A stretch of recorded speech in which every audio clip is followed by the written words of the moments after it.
Bonjour à toute la famille du Seigneur Jésus-Christ. Je vous salue depuis Kinshasa, précisément au Congo.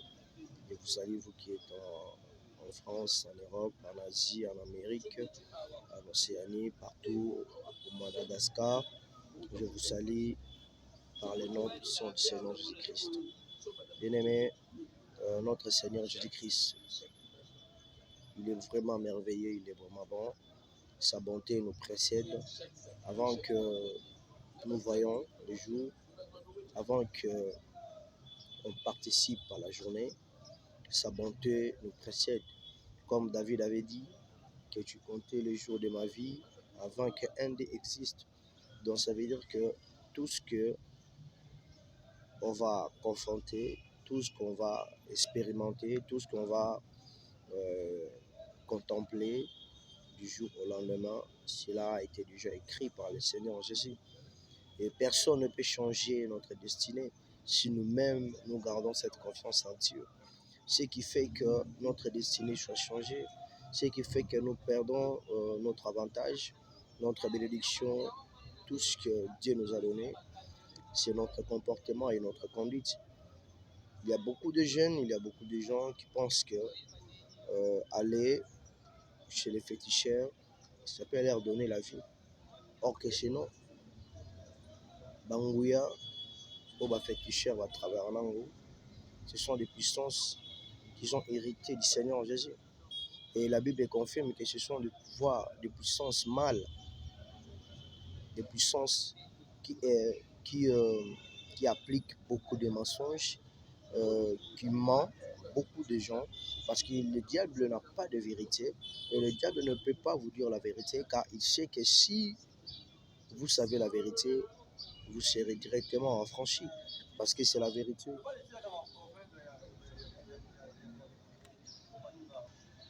C'est la vérité qui affranchit. La Bible déclare que vous connaîtrez la vérité et la vérité vous affranchira. Et la vérité est que le Seigneur Jésus-Christ nous aime et il est prêt à tout nous donner, car il nous a donné déjà le plus précieux, c'était sa vie, son sang. Mais s'il a décidé aujourd'hui de nous bénir, ce sont que de petits miettes, ce sont que de moins que rien, je peux dire. Parce que si quelqu'un donnait sa vie, parce que la vie compte beaucoup, on ne peut pas te dire que à ta chérie, non, l'ingami,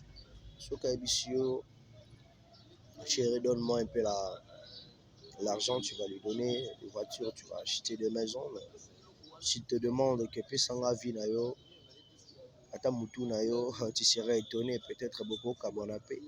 Ce qui explique que la vie a une grande importance. Mais notre Seigneur Jésus n'a pas regardé cette importance-là.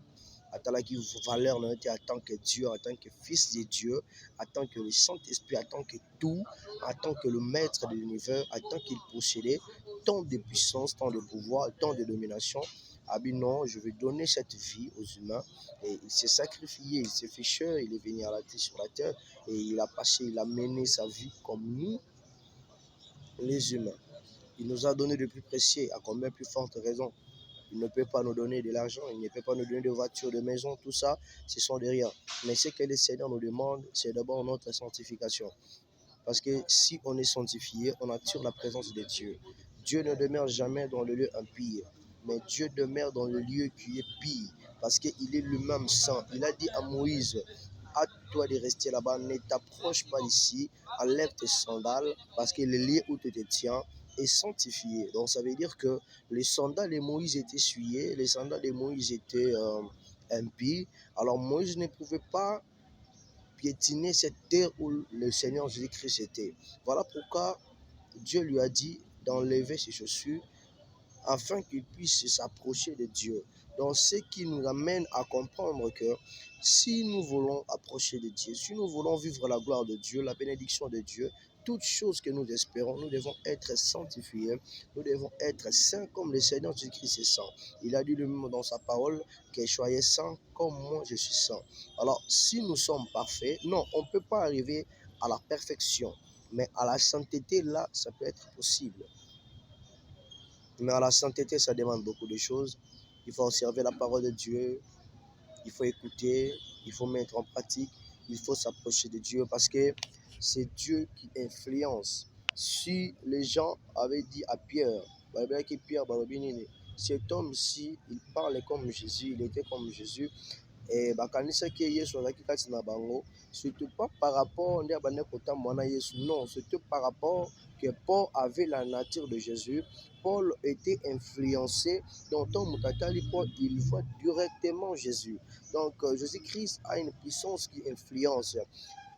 Tant on s'approcher na ye, plus on s'approche de Dieu, plus on devient comme lui. Plus on croit, plus on apprend, plus on commence à comprendre certaines choses. Parce que la Bible déclare qu'approchez-vous de moi et moi je m'approcherai de vous. Alors la sanctification demande tout à fait normal de s'approcher du Seigneur Jésus. Parce que tu ne peux pas être sanctifié toi-même. Pour être sanctifié, il faut avoir quelqu'un qui a la clé de la sanctification. Et cette personne, c'est Jésus-Christ lui-même qui s'est donné à la croix et il a versé son sang. C'est son sang qui nous sanctifie. Le sang de taureau couvrait le péché, mais le sang de Jésus efface le péché et sanctifie l'homme. Alors, si nous voulons être sanctifiés, on a tout intérêt de s'approcher de Dieu, de se confronter avec sa sainteté, de vivre selon sa vie et d'écouter sa parole aussi. À d'autres temps, Dieu parlait à travers des prophètes.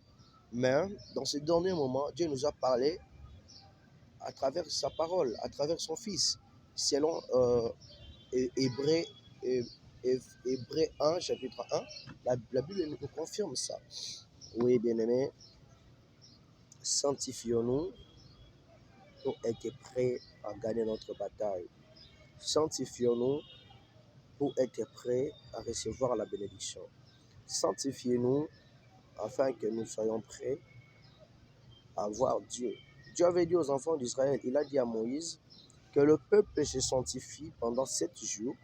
Après, donc la rencontre avec Dieu, ça demande la sanctification. Quand tu mènes une vie de péché, dis-toi, si Dieu te visite, c'est par sa bonté, il veut te changer. Là, c'est notre cas. Mais pour rencontrer Dieu, ça demande plus la sanctification. Si vous voyez, si vous lisez dans les Écritures, vous remarquerez que à chaque moment que l'Israël péchait,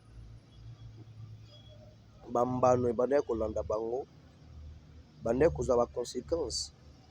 David avait commis une erreur en 2 Chroniques 16:1. David avait commis une erreur. Ayokaki Satan. Il a dénombré l'armée de Dieu. Qu'est-ce qui était arrivé? Dieu a tué plus de 600 000 hommes à cause de cela. Donc ça veut dire que Dieu n'aime pas le péché, mais Dieu veut que le pécheur se convertisse, que le pécheur devienne saint. Sanctifiez-nous, bien-aimés.